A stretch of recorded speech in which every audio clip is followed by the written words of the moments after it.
Niatnya sih bikin cemilan, tapi kok enak ya dimakan pakai nasi. Pedas gurih cuinya itu loh, bikin inget-inget nasi mulu. Diuak-uak pakai nasi anget, anakku sampai nambah 2 kali loh. Gas yuk, kita ke resep.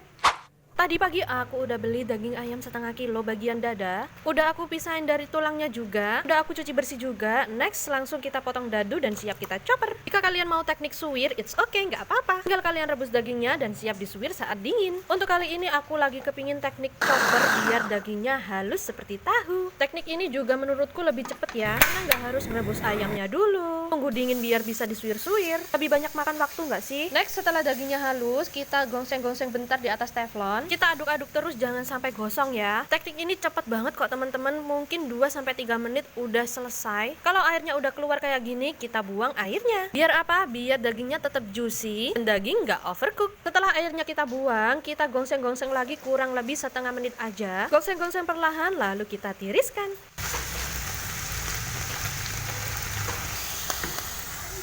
Untuk 500 gram daging ayam, aku jadikan 2 kali pencoperan ya. Itu berarti aku mengulang penggongsengan 2 kali ya. Dan ini dia penampakan daging ayam yang udah kita gongseng. Cantik kan? 12-12 kan sama rupa tahu?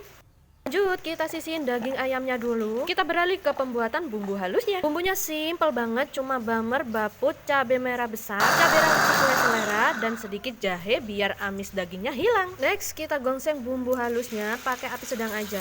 Tuh, warnanya aja cantik banget. Kita gongseng-gongseng bentar, biarin bumbunya harum dan layu. Kita tambahin daun jeruk buat daun aromatiknya. Gongseng-gongseng perlahan, lanjut kita masukin parutan wortelnya. Masya Allah harumnya. Untuk penggunaan wortel kalian bisa skip kalau nggak suka ya. Masak sebentar dan kita masukin daging ayamnya. Kecilin apinya biar nggak gosong, karena di tahap ini aku nggak tambahin air sedikit pun ya. Setelah bahan tercampur merata, kita masukin seasoningnya. Aku tambahin Royco 1 bungkus, ladaku sepertiga bungkus, kasih garam, gula, dan penyedap. Jangan lupa cek rasa ya. Biar aromanya makin harum, rasanya makin nendang, kita tambahin irisan daun bawang. Aduh, ini masih isiannya doang ya. Ini diuak-uak pakai nasi aja udah enak. Karena isiannya udah selesai kita bikin, lanjut kita buat adonan untuk kulitnya. Di sini aku pakai tepung tapioka 500 gram. Aku tambahin juga 3 sendok tepung terigu. Untuk bumbunya aku cuma pakai ladaku setengah bungkus, bawang putih bubuk 1 bungkus, dan Royco sapi 1,5 bungkus. Aduk sampai bumbunya tercampur rata, lalu kita siram pakai air mendidih. Siram perlahan ya teman-teman biar nggak keenceran. Kalau dirasa udah cukup dingin, kita lanjut uleni pakai tangan ya. Untuk takaran airnya dikira-kira aja, jangan sampai keenceran ya. Ini biarpun cuma adonan, baunya harum sedep banget bawang putihnya. Aduh, bikin yang belakang teriak-teriak mulu, pingin cepet mateng, pingin cepet makan. Lanjut.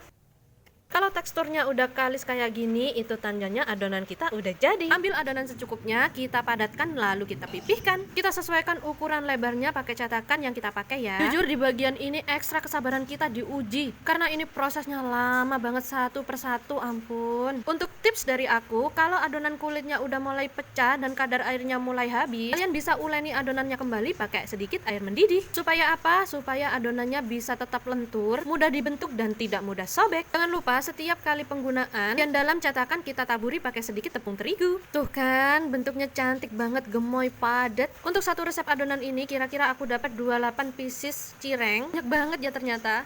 Berhubung isiannya masih sisa dan aku nggak mau rugi, akhirnya aku sulap deh jadi isian tahu. Lumayan loh digoreng pas hujan-hujan. Lanjut, kita masuk ke tahap penggorengan. Goreng cireng pada minyak yang benar-benar panas, tapi dengan api yang kecil. Kalau dirasa udah setengah matang, matikan aja apinya. Kita manfaatin suhu panas dari minyaknya supaya cirengnya matang sempurna. Supaya apa? Supaya cireng kita nggak meletus kayak petasan ya. Finally, akhirnya cireng kita mateng. Bukan diriku kalau makan cireng ini nggak inget nasi. Mula kita belah cirengnya dulu buat lihat tingkat kematangannya. Aduh, Masya Allah cantik banget, harumnya semerbak bikin ngiler. Apalagi isiannya full parah. Ini sih definisi cemilan yang klop banget dimakan pakai nasi anget, mantap. Terus yuk recook di rumah, jangan sampai penasaran loh ya. Oke, sekian dulu video aku kali ini. Terima kasih yang udah nonton sampai akhir. Semoga bermanfaat. Salam sehat untuk kita semua. Sampai ketemu di video aku selanjutnya. Happy cooking. See you, bye bye.